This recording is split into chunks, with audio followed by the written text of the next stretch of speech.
रूपां तामाद्यां विद्यां च धीमहि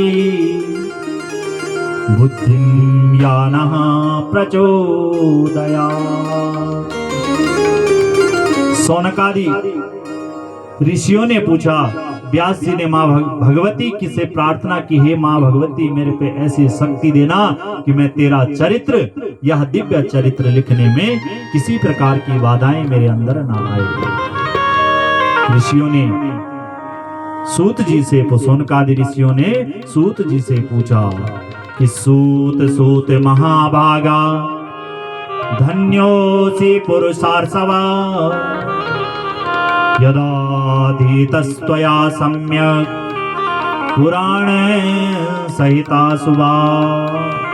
सौनकादि ऋषि पूछ रहे हैं, सूत जी महाराज कल की कथा हमारी समझ में नहीं आई, क्योंकि कल की जो कथा थी वह प्रथम दिवस थी, इसलिए आपने भी थोड़ा जल्दी जल्दी की, तो ऐसे हमने भी की। तो आइए आज ध्यान पूर्वक से सुनते, जो आ रहा है उसे आने दीजिए। इसका मतलब आपका ध्यान भगवती पे नहीं है, उस माता पे है जो आ रही है, जो आएगी अपना पाई। जो घर से इतनी दूर तक आ गई, मंडप की परिक्रमा तो कर सकते हैं। इसलिए आप कथा को सुनिए माताओं। ये अवसर पता नहीं कब मिलता है। यह संसार में जितनों ने जन्म लिया वो एक ना एक दिन इस संसार से जरूर जाएगा, इसलिए पता नहीं किसकी बारी आती है। आदमी बहुत बड़ा अभिमान करता है कि मेरे पास इतना धन है, ये गाड़ी है, इतना घर है, इतना मेरा परिवार है, परंतु जब ऊपर से बुलावा आता है तो सब यहीं छूट जाता है। इसलिए जो सुअवसर मिलता है उसमें भगवान की कथा श्रवण कीजिए। बोले श्रीमद् देवी भागवत महापुराण की जय।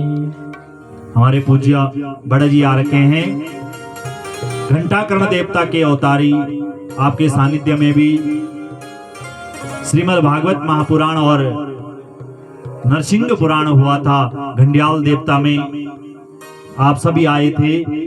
तो बहुत ही सुंदर एवं ऐसे प्रतिष्ठित व्यक्ति है जो श्रावण के महीने और माघ के मास प्रत्येक दिन दीपक लगाने जाते हैं ऊपर। ऐसी भक्ति है इनके अंदर। इन्हीं भक्तों की वजह से तो ये संसार टिका हुआ है माताओं। बोले भक्त और भगवान की जय। इसलिए हमें भी भक्त बनना है। तो आज सूत जी ने क्या पूछा? सूत जी को ऋषियों ने पूछा कि हे सूत जी महाराज, आप धन्य है क्योंकि आपने संसार में अत्यंत दुर्लभ पुराण और संहिताओं को भली भांति से अध्ययन किया हुआ है। कि सूत सूत महाभागा धन्योऽसि पुरुषार्षवा। आपका जीवन तो धन्य है, आपने तो पुराण पढ़े हुए हैं, पुराण सुने हुए हैं, इसलिए हमें देवी भागवत का दिव्य चरित्र, मां नंदा देवी का चरित्र श्रवण करा दीजिए। तो सुनिए है, आपको सुनना है, इसलिए ध्यान से सुन। ऐसा होता है जब गुरु, हम तो गुरु लायक नहीं है, जब गुरु पढ़ाता है और अगर एक भी स्टूडेंट, एक भी बच्चा अगर इधर उधर देखता है तो क्या करता है टीचर? डांटता है उसे। इसलिए हम तो मर्यादित है माताओं, आप हमसे बड़े, हम डांट भी नहीं सकते। अगर क्रोध भी आएगा अंदर ही अंदर उसको कूटना पड़ेगा। इसलिए ऐसा काम करिए कि इस कथा को श्रवण कीजिए। बोली नंदा भगवती की जय। तो इन्होंने क्या किया? ऋषियों ने पूछा, महाराज हमें मां नंदा का चरित्र श्रवण करा दीजिए, कथा श्रवण करा दीजिए, देवी भागवत की कथा श्रवण करा दीजिए। और इस कथा को कैसे कैसे श्रवण करना चाहिए, इस कथा को श्रवण करने से क्या फल की प्राप्ति होती है? कि आश्रोता पाणिना कामो मुह्यन्ति ही नवो गुणे शकर्णायेन शृण्वन्ति तेऽप्यकर्णा कथा न च। ध्यान से सुनिए माताओं, क्या बोला कि अश्रोता सौनकादि ऋषियों ने कहा, हे ऋषिवर, हे महाराज, हमने श्रवण किया है कि जिन कानों ने कथा श्रवण नहीं की है, कि अश्रोता फणिना कामा। फन किसके होते हैं?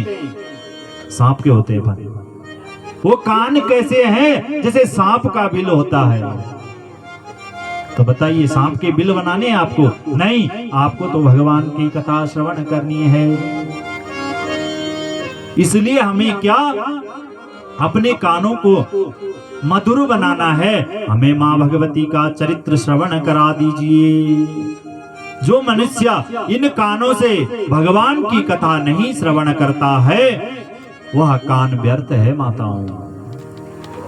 गोस्वामी तुलसीदास ने सुंदर रामचरितमानस में कहा है कि जिन्हें हरि कथा सुनई नहीं काना, जिन्हें हरि कथा सुनई नहीं काना, जिन्हें हरि कथा सुनई नहीं काना, जिन्हें हरि कथा सुनई नहीं काना।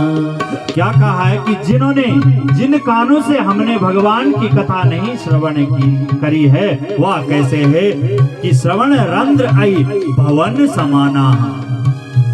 श्रवण कहते हैं जो सुनने के साधन है, रंध्र कहते हैं छेदों को। कैसे हैं? आई, आई कहते हैं सर्प के लिए।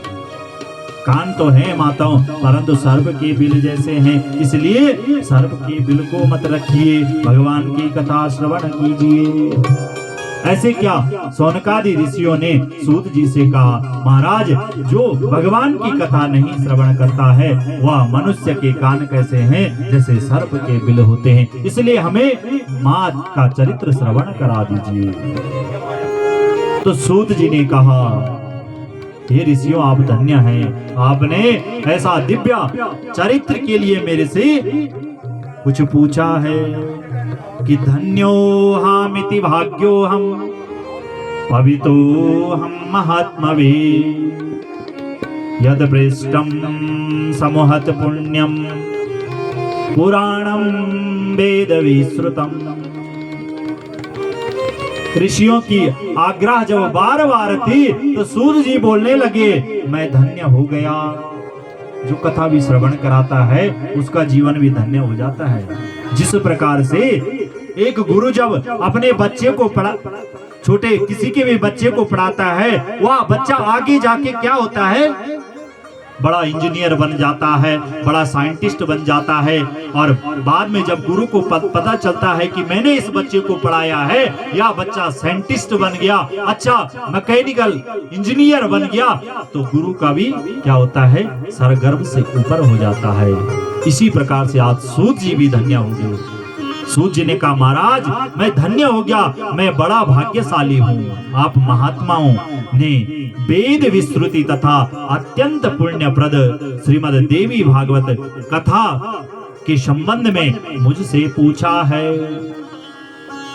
सब सूत जी पुराण की विशेषता बताते हैं, जो मैंने आपको कल बताई थी। यह पुराण 5 सर्गों के लक्षण से युक्त है माताओं। व्यास जी ने 18 पुराणों की रचना की और सुंदर सूत जी ने ऋषियों को देवी भागवत में उन 18 पुराणों के नाम बता दिए कि मध्वयम भद्वयम चैवा व्रतरम चतुष्टयम अनापलिंगा कुस्कानी पुराणानि पृथक पृथक। ध्यान से सुनिए, 18 पुराण कौन कौन है? एक पुराण का नाम तो याद रखना। 18 पुराणों में से एक भी पुराण का नाम याद रखोगे तो जीवन धन्य हो जाएगा। मध्वयम, मां शब्द इस श्लोक में सर्वप्रथम आया है। तो मां शब्द से 2 पुराण बने। कौन कौन से? मत्स्य पुराण और मार्कंडेय पुराण। बोले मार्कंडेय पुराण की जय। एक बार मुझे ये अवसर भी मिला, देहरादून में मोकमपुर में मैंने मार्कंडेय पुराण किया था। बड़ी दिव्य मां भगवती का ही चरित्र उस मार्कंडेय पुराण में है। और भा शब्द से दो पुराण, भविष्य पुराण और भागवत, श्रीमद् भागवत की कथा जो आप श्रवण कर रहे हैं। मद्वयम भद्वयम चैवा व्रतत्रयम, व्रत शब्द से तीन पुराण निकले, ब्रह्मा, ब्रह्मांड और ब्रह्म वैवर्त पुराण निकले माताओं। वा शब्द से व्रतत्रयम वा चतुष्टयम, चार पुराण वा शब्द से निकले। कौन कौन से? वामन, विष्णु, वायु और बराह पुराण। भगवान विष्णु ने बराह अवतार लिया था। बोले बराह भगवान की। 24 अवतारों में भगवान का एक बराह अवतार भी है। अनापलिंग, आ शब्द से माताओं अग्नि पुराण वेद व्यास ने रचना की। और ना शब्द से नारद पुराण, पा शब्द से पद्म पुराण और ली शब्द से लिंग पुराण और गा शब्द से गरुड़ पुराण और कू शब्द से कूर्म पुराण, स्क शब्द से स्कंद पुराण। इस प्रकार से 18 पुराणों की रचना करी। अनेकों पुराण, इन 18 पुराणों में श्लोकों की संख्या अलग अलग है। सारा वर्णन इस देवी भागवत में आया है माताओं। ऋषियों ने कहा, हे सूत जी महाराज, कि सौम्य व्यासस्य भार्गायाम भार्यायाम कस्याम जातः सुतः सुका कथम वा कीदृशो येना पठितेयं सुसंहिता। बोले महाराज, जो व्यास जी थे उनकी कथाएं हमने श्रवण की है, परंतु उनके एक पुत्र थे। कौन थे व्यास जी के पुत्र?